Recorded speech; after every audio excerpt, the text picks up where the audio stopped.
Hello guys, good afternoon everyone. Welcome to 21st Century IAS Academy online Indian economy classes.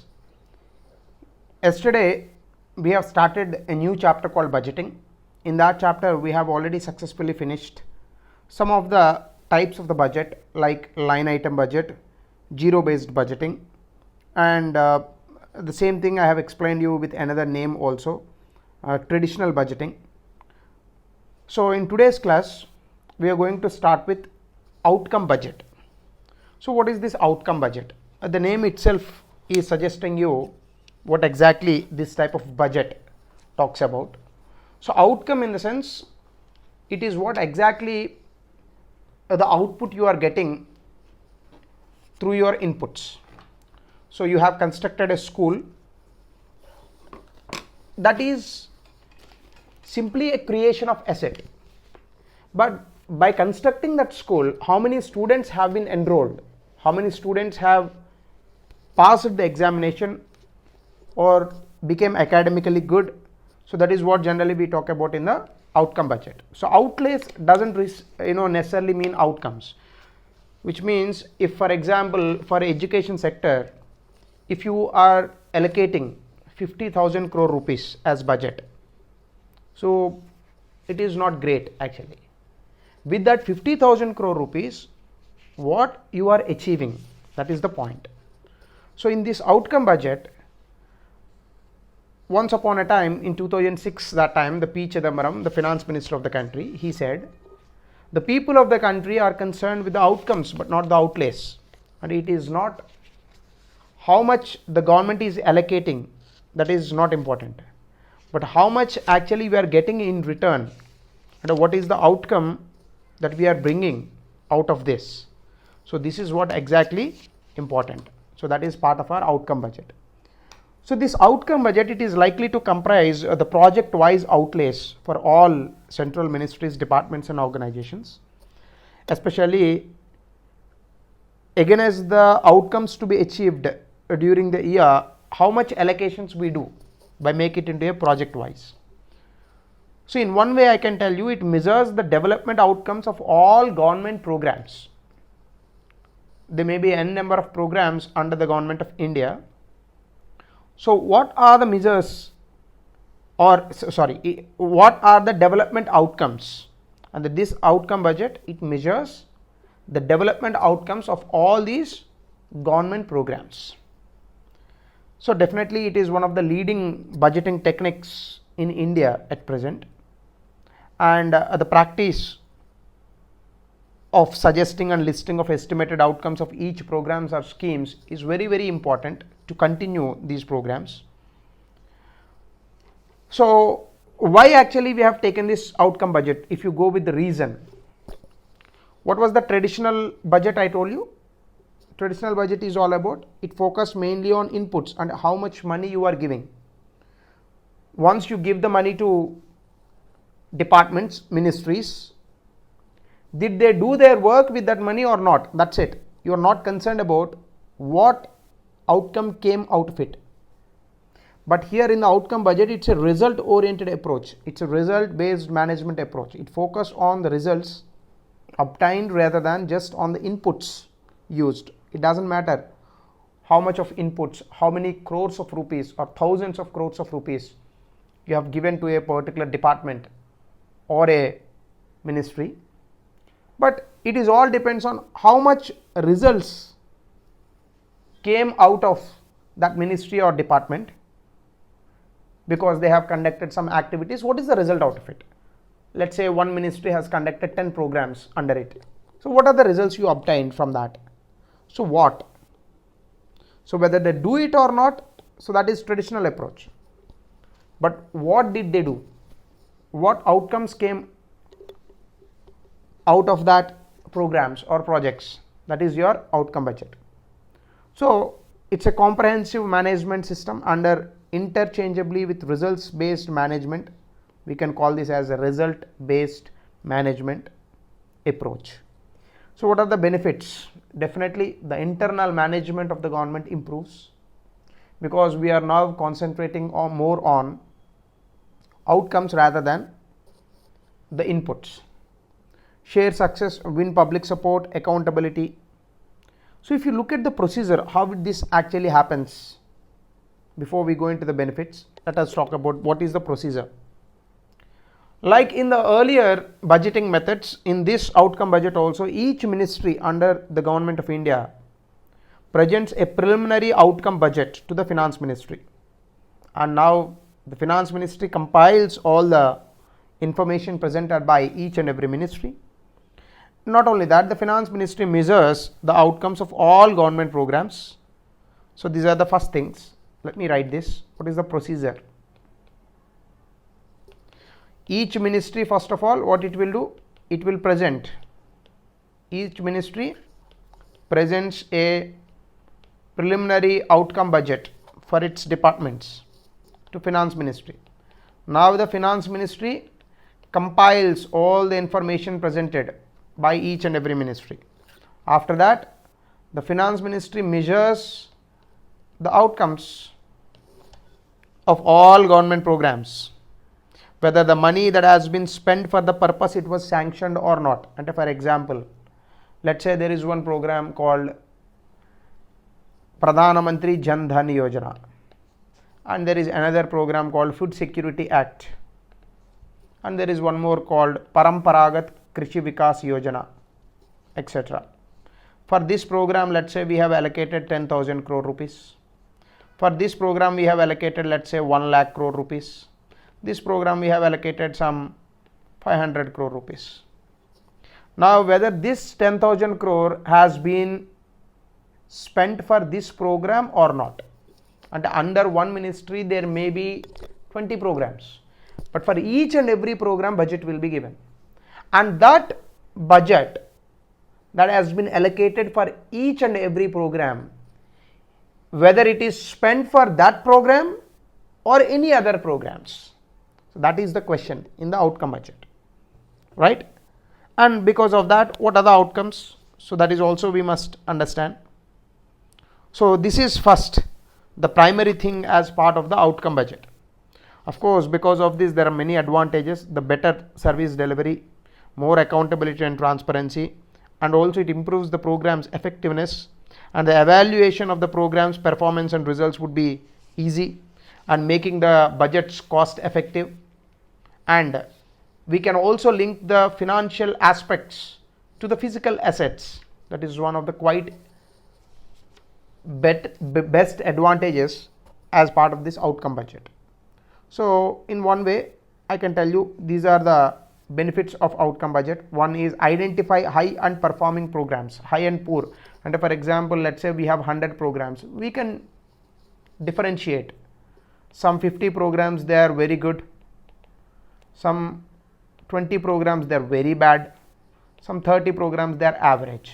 Now we give more allocations to this, very less allocations to this, average allocations to this. So we can do the priority, which program is really beneficial to the people. We can prioritize it, and accordingly we can allocate the budget. And we can also compare the budget options to the priority areas, how much budget we can give, to the less priority areas, how much budget we can allocate. We can compare and provide an accountability, because as I told you, we are dividing the whole budget into programs, or different programs, and each and every program is given some money, right? So now that particular ministry which is implementing these programs, now it is completely accountable to the government whether the allocated money to a particular program is been spent for that purpose or any other purpose. So I can tell you this is where your CAG will come, Comptroller and Audit General. What is the primary role of Comptroller and Audit General? Each and every penny that is being spent out of the consolidated fund of India through the government, each and every penny will be audited, and it will also do whatever the money under the budget that is allocated for different ministries, whether that ministry has spent the money or whether that ministry has spent the allocation for the purpose it is given or any other purpose. If it is any other purpose, it is not allowed. If it is used for the purpose it is been given, then it is fine. So then accountability and transparency, obviously, because the government has to show the details and the receipts, the invoices, etc. And it creates economies of scale for programs. So generally whenever you are prioritizing programs like this, if there is any two programs which are redundant in nature, we can combine them. That is what exactly the BJP government did in 2014. When the BJP government formed the power in the center in 2014, that was the time Congress government introduced a number of programs. But BJP government consolidated many of these programs and it brought that number down. But again, they have introduced new programs, that's a different thing. But till 2014, any programs, if they are redundant in nature, the government has consolidated them or combined them and they made it into a single program. For example, there are 5 programs which are aiming at food security only. So now they have combined these 5 programs and they made it into one. So you can save the money and the effectiveness would be good and the delivery would be great. There are many advantages. So you can create this economies of scale also. That is where you can bring down most of the unnecessary spendings of the government. So this is the benefit of outcome budgeting. So incremental budgeting, there is one more thing. It is a premise of making a small changes to the existing budget for arriving at new budget. Only incremental amounts are added to arrive the new budgeted number. So last time I told you about line item budget, right? So last time some line items were there, next year you will increase the allocation, the same thing. It is not that different, it is very much similar to that. You see, it is very easy to implement. Let me give you an example so that you will understand this better. Incremental budgeting, for example, let's say in 2020 for ministry 1, for ministry 2, for ministry 3, you have given 10 crore, 20 crore, 30 crore. So next year what you will do, you will simply increase the numbers of these numbers of these allocations. 10 will become 15, 20 will become 25, 30 will become 35. So only some incremental amounts would be added to arrive the new budgeting numbers. So you won't do more evaluation, you won't do more analysis because last year you have already done. This year you are simply updating it to a new number, that's it. So it is easy to implement and it can be achieved for various departments. How many departments are there, it doesn't matter, it is very easy because it's a one-time work, it's a one-time investment. 1 year you do it and the rest of the years will follow. Third one is ensuring continuity of funding. Each and every ministry will get the funding continuously. As I have already given this example just now, so this year you have given some 10 crores. Next year it is a compulsory, it's a mandatory thing that you will give the money something extra than the 10 crores. So the ministry will fix it in its mind, okay, last year we got 10 crore, this year we would be getting more than 10 crore. So there is a continuity in funding. So that is this point, ensures continuity of funding and ensures no larger deviations, simple. So this and third and fourth points, they are actually one and the same.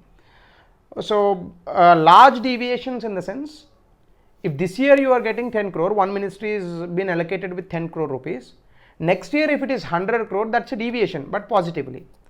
Or last year you have got 10 crore, this year if it becomes just 1 crore, again it's a deviation but in a negative sense. But such deviations is possible in the outcome budget or performance budgets. But when it comes to incremental budget, it is not possible. Last year 10, now there will be a slight increase, a marginal increase only. It would not be heavy or it would not be so less. So that is your ensures no large deviations. A technique used by many companies or you can say many governments, and it eliminates rivalry and build, I told you economics, the theories comes not only for the governments but they also for the organizations, because most of these theories they have been created or innovated in the Western countries. As most of them follow the capitalism, they draw the theories not only for the companies but also the organizations, right? So it eliminates rivalry and build, this is not required, okay, you can write it also if you want. eliminates and build value of equality among departments. The government won't give more importance to one department, less importance to another department. So one department, another department, they won't fight each other. So that is what eliminating rivalry.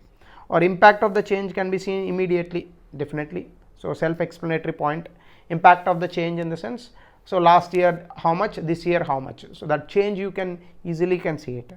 So suitable for governments where funding requirements are usually fixed or with little deviation. Wherever the companies comes, you can change it into governments. Suitable for governments where funding requirements are usually fixed or with little deviation. When the government is getting only a marginal increase of income or a continuous income without any bigger changes, for those type of governments or for those type of economic systems, this incremental budgeting is very valid. And limitations, the government spend more as budgets may be easily available, which leads to unnecessary spending. So in India, most of the time this happens. In India, actually, we usually call one word. You might have read this in your polity book and some economy NCERTs also. That is called as March rush. So what is this March rush? You might have read it already. Generally, the financial year starts from April 1 and it ends by March 31st. So this is what a financial year. So that's why we say financial year 2020-21. We generally write like this. So till December, any of the departments or else most of the departments or ministries under the government of India, they won't spend the money which has been allocated to them.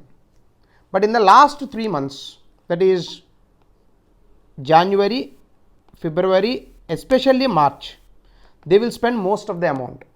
And for example, for one ministry, in the budget we have allocated 50,000 crores, right?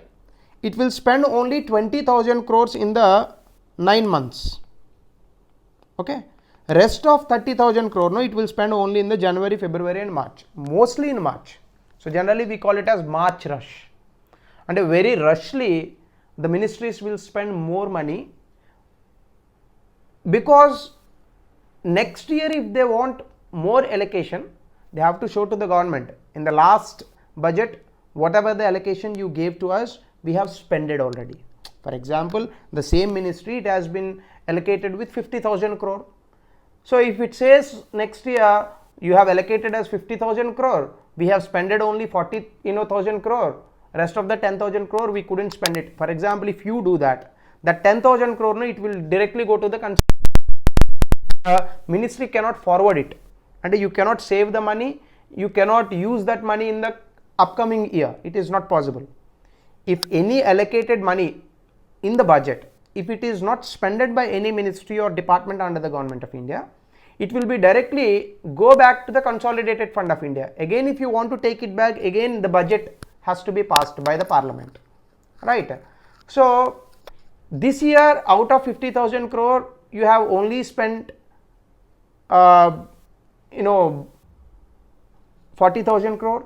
So next year what the government would do? It would allocate only 30,000 crore, because it will say last year we have given you 50,000 crore, you couldn't spend it. This year you don't need 40,000 crore also, just 30,000 crore is enough. So ministry cannot do anything with that money. So generally what they do, to increase their number day by day incrementally, so they will spend the whole money in the March itself. So we call it as March rush. So if you are spending so much of money in one single month, which is equal to more than 50% of the total allocation, which means you are unnecessarily spending it. So that is one thing I can tell you. And lack of innovation, no cost reduction for the governments. So this is also one thing, or departments or ministries. And encourages higher spending. Obviously it leads to budgetary slack, where it ends to build lower revenue and higher expenses growth by departments, and they will spend more, but when it comes to the income, it would be less. So it disconnects from reality, as budget benchmarks are based on prior years and may differ now.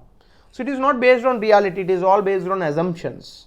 Last year you have done something, so this year you are giving only this much. So that's not reality, that is just an assumption.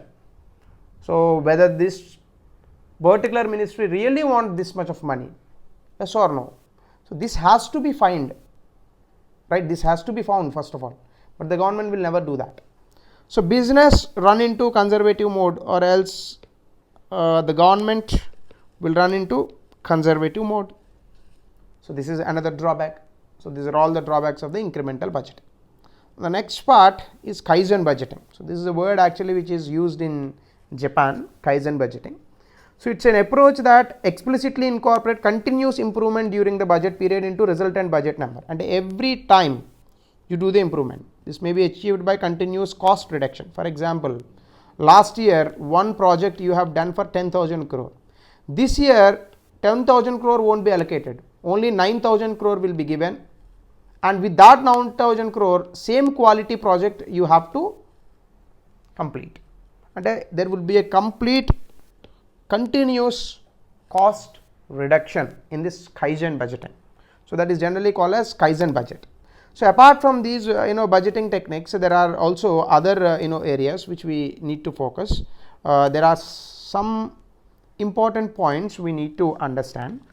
So before we complete this chapter, so that is outcome budgeting, zero based budgeting, and there is one more thing that is called performance budgeting. So I will draw a table where I can give you the information of all these types of budgeting in a very succinct manner so that you can understand this better. But before we go into it, first of all, let me complete the performance budgeting also. This is another type of budgeting. In one way, I can tell you Kaizen budgeting and performance budgeting both are very much similar. So this is the next one is called performance budgeting. In our country, actually this must be done, but unfortunately we are not doing it completely. In one way or other, we are touching it actually.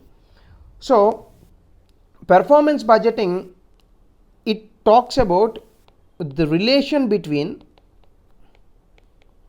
the program spending levels and expected results. Under the government or the department, it is implementing one program. How much money it is required to implement this program? So that is X. What are the expected results? That is Y.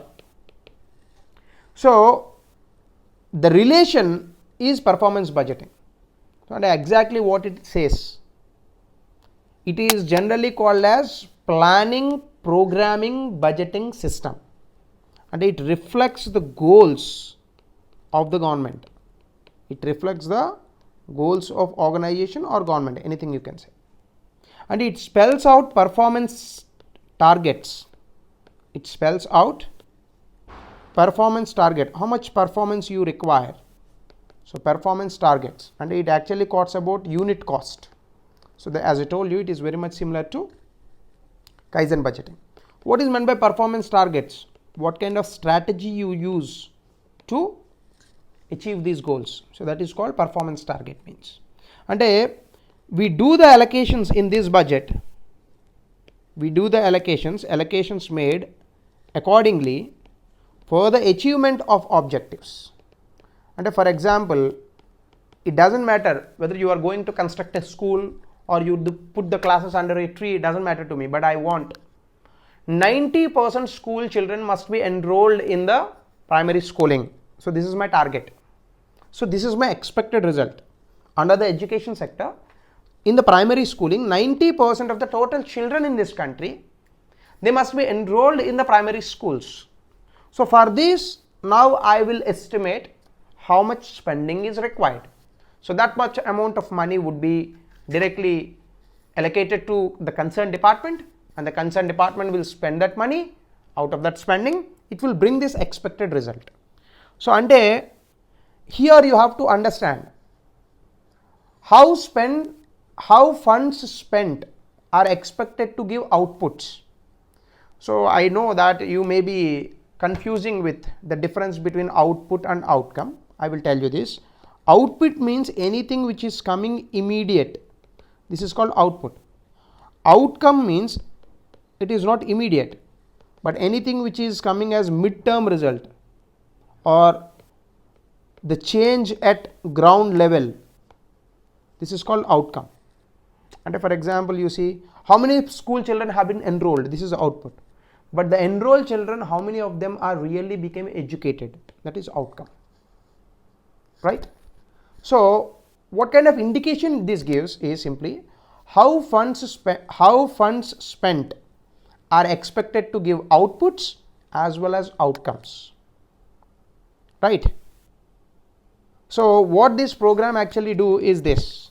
I told you last time when I was talking about the line item budget, we take objects of expenditure in Japan, not objectives, okay, objects of expenditure.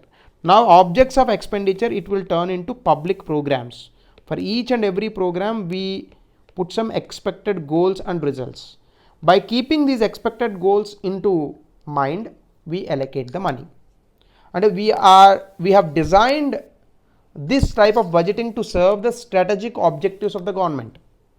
Planned resource consumption for a period of time, and the consumption should be planned. That's why I call this as planned programming budgeting system, right?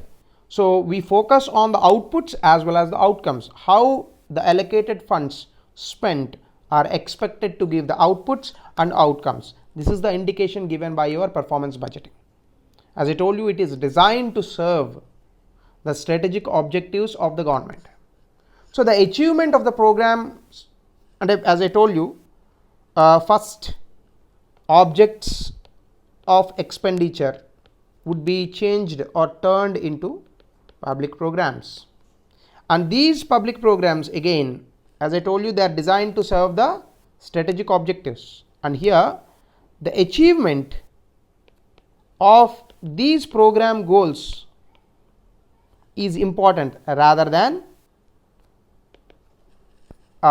detailed line itemization. And for example, it doesn't matter in which line item you are proposing this program to be. And this program ekkada untundi naaku anavasaram, మీరు ఏ line ఐటెంలో వేసుకుంటారు అనేది నాకు అనవసరం. But what is more important? Achievement of the goals. So that is more important to me, right? So it doesn't matter in which area you are going to bring it, under which department you are going to bring it. అదంతా కాదు, ఏ line item దగ్గరికి తీసుకొస్తున్నారో అది కాదు నాకు కావాల్సింది. నాకు కావాల్సింది ఏంటి? The outcome, the required outcome, that is more important to me. So that is called performance budget. So these type of performance budget generally most of the governments, even in India also, we are implementing, but unfortunately they are not implementing with full spirit. The letter and spirit is not fully committed. Actually the government is not fully committed, and we have almost 350 plus government programs. As far as UPSC preparation is also concerned, most of you people might have read these programs in the daily newspapers and all. But unfortunately most of these programs, they are on the paper, but when it comes to the outcomes, they are not that great. The outcomes are very minimal, the outcomes are very less effective, they are not up to the mark. And the way that we designed these type of programs, when it comes to the policy making, the way of designing was good, but when it comes to the implementation, it is very bad. So there is a problem in the implementation, there is no problem in the policy. The policy designing is absolutely wonderful, it is good, but when it comes to the policy implementation, it is very bad. That is the reason why, even though we have 350 plus social sector programs in our country, but their ability to give the outcomes and outputs is very minimal. So that is what bringing back the country's development according to many reports of the government. So that is about this chapter, incremental budgeting, Kaizen budgeting. So that is the end of this chapter. So from tomorrow onwards we can start a new chapter that is called investment models. So another important chapter for mains examination. Only in the mains point of view, in the prelims they won't ask you any question from the investment models. So 75% of the syllabus is completed with this chapter, and the rest of the chapters they will be completed very soon. So please stay tuned with the 21st Century IAS Academy online classes. This is the end of today's class. If you have any questions regarding of this, you can always message me. Thank you. That's it.